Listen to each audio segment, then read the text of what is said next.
राजनीति एक ऐसा खेल है जिसमें आप थोड़ा भी चूक गए तो आपके दुश्मन वार करने के लिए तैनात रहते हैं।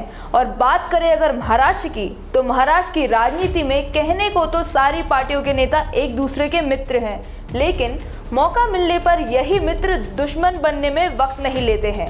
राज्य की कुछ ऐसी ही पार्टियों के बारे में हम आज बात करेंगे। नमस्कार, आप देखना शुरू कर चुके हैं स्टार महाराष्ट्र न्यूज और मैं हूं आपके साथ सुषमा चौधरी। महाराष्ट्र की राजनीति में कांग्रेस और राष्ट्रवादी कांग्रेस पार्टियां कहने को तो आपसी मित्र हैं, लेकिन मौका आने पर ये पार्टियां एक दूसरे पर वार करने से पीछे नहीं हटती हैं। महाराष्ट्र की कांग्रेस पार्टी में कुछ दिन पहले ही बदलाव किए गए थे, जिसके बाद नाना साहेब पटोले को राज्य में कांग्रेस की कमान सौंपी गई थी। इससे पहले राज्य के राज्य मंत्री बाला साहेब थोरात के पास प्रदेश की कमान थी।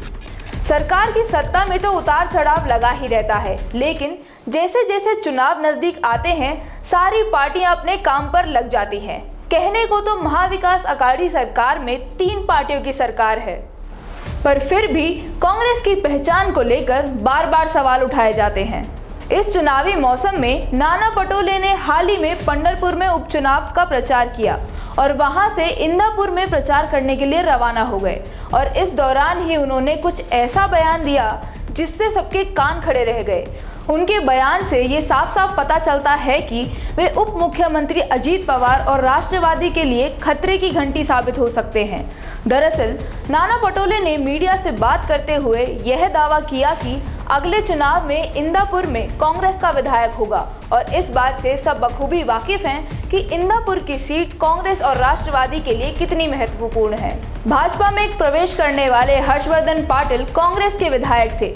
हर्षवर्धन पाटिल ने 2019 के विधानसभा चुनाव से पहले यह सीट राष्ट्रवादी के लिए छोड़े जाने के कारण भाजपा में प्रवेश किया था। हर्षवर्धन पाटिल इस निर्वाचन क्षेत्र का प्रतिनिधित्व करते थे, लेकिन पिछले 2 चुनाव में हर्षवर्धन पाटिल के इस किले में सुरंग बनाने का काम दत्तात्रेय भरणे ने किया।